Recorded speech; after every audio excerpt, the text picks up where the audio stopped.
Hello बच्चों, नमस्कार, जय हिंद, वंदे मातरम। स्वागत है एक बार फिर से आप सभी प्यारे प्यारे बच्चों का दिल की गहराइयों से। दो पेपर बच्चे हमारे हो चुके हैं, अकाउंटिंग हो चुका है, लॉ हो चुका है और अब बारी है क्यूए एंड इकोनॉमिक्स की।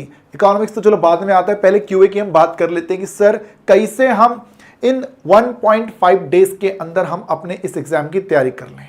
तो भाई लोग, कुछ बातें मैं आप सभी बच्चों को कहना चाहूं।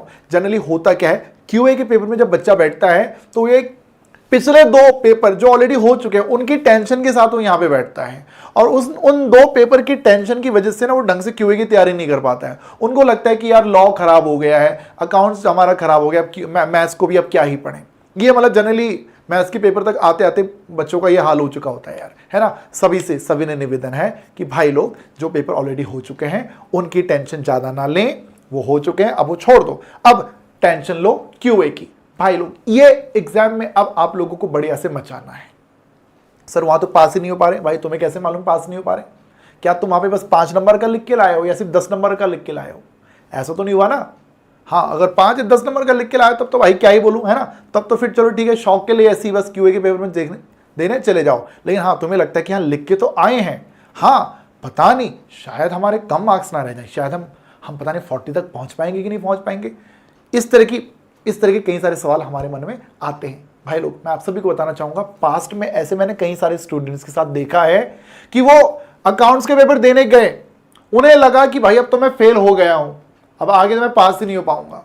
आगे तो पास हो भी गया बट क्यू में तो अकाउंट्स में तो फेल हो गया ना, तो मैं आगे के पेपर दूंगा ही नहीं।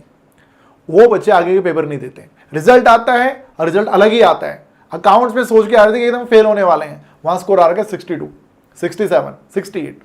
ये एक बच्चे के साथ नहीं भाई, मैंने कई स्टोरीज मैंने इस तरह की मैंने देख ली हैं भाई, जो बच्चों के साथ ये मजाक हुआ है। तो आप भी इसी मजाक के शिकार ना हो जाओ, इसलिए बेटर पिछले दो पेपर की ना सोच के हम अब सोचेंगे अपने अगले दो पेपर की। सर अब 1.5 डेज में सर अब हम क्या ही कर दें ऐसे कि सर एकदम बढ़िया से हम झंडे गाड़ के आ जाएं। तो भाई देखो, ऐसा है 1.5 डेज बहुत ज्यादा टाइम नहीं है, बट हाँ बहुत कम टाइम भी नहीं है। ज्यादा टाइम इसलिए नहीं है क्योंकि तुम पूरे कंप्लीट सिलेबस को एक एक क्वेश्चन करते हुए ढंग से नहीं कर सकते भाई। ये काम तुमने 1 महीने पहले मेरे साथ ऑलरेडी कर लिया है इन संकट मोचन सीरीज। इस टाइम पर भाई लोग अब आप ज्यादा से ज्यादा क्या कर सकते हैं, जितने भी आपने चैप्टर वाइज नोट्स बनाए थे, जितने भी हमारे चैप्टर वाइज नोट्स थे बेटा हैंड रिटन वाले, जितने भी हमारे फॉर्मूले की शीट्स थी, उन फॉर्मूलों को ही भाई लोग आप लोगों को अब बार बार रिवाइज करना है। सर कुछ क्वेश्चन ऐसे रहे होंगे जो आप लोगों ने मार्क कर रखे होंगे कि हाँ यार ये डिफिकल्ट है, या फिर कुछ टॉपिक ऐसे रहे होंगे जो आपको लगता है कि हाँ यार ये डिफिकल्ट है, ये एग्जाम टाइम पे इनको एक बार देखना है। ऐसे स्पेसिफिक टॉपिक्स को, ऐसे स्पेसिफिक उन क्वेश्चंस को भाई लोग आप लोग आज की रात 17 की जो रात है ना, आज कर लेना। हालांकि फॉर्मूले तो तुम नोट्स वगैरह तुम थ्योरी वाले भी जो आपके कुछ चैप्टर हैं स्टैट्स में, है ना, फिर आपके मैथ्स में काफ़ी सारे फॉर्मूले हैं, स्टैट्स में काफ़ी सारे फॉर्मूले हैं, वो आप पहले से भी याद कर ही रहे होंगे। ठीक है, आज रात को भी याद करना, सेम फॉर्मूले आप यहाँ पर भी याद करना, सेम फॉर्मूले आप यहाँ 19th को भी एग्जाम में उतरने से पहले तक बार बार रिवाइज करना। हाँ, ये काम आप करेंगे। बट सर एग्जाम से पहले तो हमें बहुत सारे क्वेश्चंस की प्रैक्टिस भी करनी चाहिए ना। यस, बहुत सारे क्वेश्चंस की प्रैक्टिस भी करनी चाहिए।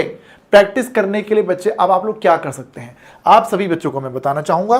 देखो जी, मैंने जो है बेटा, मैंने जो है आप लोगों को यहां पे 4 सेशन लिए थे बड़े वाले रामबाण सीरीज में, जिसमें आप देख सकते हैं कंप्लीट मैथमेटिक्स ऑफ फाइनेंस, इसमें मैंने बहुत सारे क्वेश्चन प्रैक्टिस कराए। आप देख सकते हैं central tendency, dispersion, index number, complete chapter, मैंने बहुत सारे क्वेश्चन यहां पे आपको प्रैक्टिस करवाए। बच्चे लॉजिकल रीजनिंग, मैंने बहुत सारे क्वेश्चन आप लोगों को यहां पे प्रैक्टिस करवाए। इनके हेल्प बेटा आप लोग ले सकते हैं। प्लस प्लस प्लस आपको मैं एक बात और बताना चाहूंगा, यूट्यूब पे सर्च बॉक्स में लिखिएगा, क्या लिखिएगा, सीए वाला QA 120 क्वेश्चंस। स्टैटिस्टिक्स के जो मोस्ट इंपॉर्टेंट 120 क्वेश्चन है ना बेटा, उसकी एक 10 महीने पुरानी वीडियो आपके सामने आ जाएगी। वो 120 क्वेश्चंस पे एक बार आप नजर मार लेना, उस वीडियो के जो 120 क्वेश्चंस हैं। आप लिखिएगा सीए वाला QA 150 क्वेश्चंस। मैथमेटिक्स के जो मोस्ट इंपॉर्टेंट जो 150 क्वेश्चन है ना, 150 क्वेश्चंस, उसकी एक वीडियो आपके सामने आ जाएगी। उसकी हेल्प लेकर बेटा आप 150 क्वेश्चंस की प्रैक्टिस कर सकते हैं। वीडियो के दौरान जो भी क्वेश्चन आपको देखने को मिलेंगे, 120 क्वेश्चन वो स्टैट्स के हैं, ये 150 क्वेश्चन मैथ्स के हैं। साथ साथ ये जो 18 की जो तारीख होगी ना भाई, तुम्हें लगता है कि यार प्रैक्टिस तो हमने बहुत कर रखी है अनुराग सर के साथ, है ना, अब नया क्या ही पढ़ें, तो भाई लोग थोड़ी और प्रैक्टिस करने के लिए मेरे साथ आ जाओ। 18 का ये जो दिन होगा, मैं 500 क्वेश्चंस लेकर आ रहा हूं मैथमेटिक्स के, स्टैटिक्स के एंड लॉजिकल रीजनिंग के। 500 questions which will cover your ICI module, MTPs, PYQs and और भी एक्स्ट्रा जो एग्जाम में दिखने की हैसियत रखता है। ये मैं यहां पर आप लोगों को इस 18 को यहां पे करवाने वाला हूं, ठीक है। अब आप इसमें लाइव में जुड़ जाओ तो भैया साथ साथ प्रैक्टिस हो जाएगी। आपको लगता है कि लाइव में नहीं जुड़ना, तो कोई टेंशन वाली बात नहीं, सेशन जब एंड हो जाएगा बाद में भी आप देख सकते हैं, कोई दिक्कत वाली बात नहीं है। आप अपने पेस पे, बट ये ध्यान रखिएगा मेन फोकस सभी पुराने जो आपके हैंड रिटन नोट्स हो या आपके टीचर के नोट्स हो, जो भी फॉर्मूले, इनको रिवाइज करने पे भी बेटा आप लोगों को फोकस करना है, क्योंकि फॉर्मूले याद नहीं रहेंगे ना भाई तो एग्जाम में क्या ही करके आओगे फिर। आप लगेगा कि पढ़ सब कुछ रखा है, फॉर्मूला याद नहीं आ रहा तो क्वेश्चन कहां से बन पाएगा।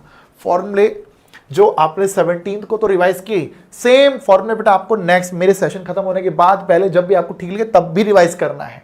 सेम फॉर्मूले भाई आपको 19 को भी आप लोगों को रिवाइज करने हैं। फॉर्मूले जितने भी हैं स्टैट्स के, प्रोबेबिलिटी के, थ्योरेटिकल डिस्ट्रीब्यूशन के, सैम्पलिंग के, है ना, फाइनेंस की, सब याद होने जरूरी है यार, इनके बिना काम नहीं बन पाएगा भाई, ठीक है। 19 को मॉर्निंग में बेटा मैं 8 बजे आप लोगों का एक 8 बजे या 8:30 पे मैं आप लोगों का बेटा एक वार्म अप सेशन लूंगा।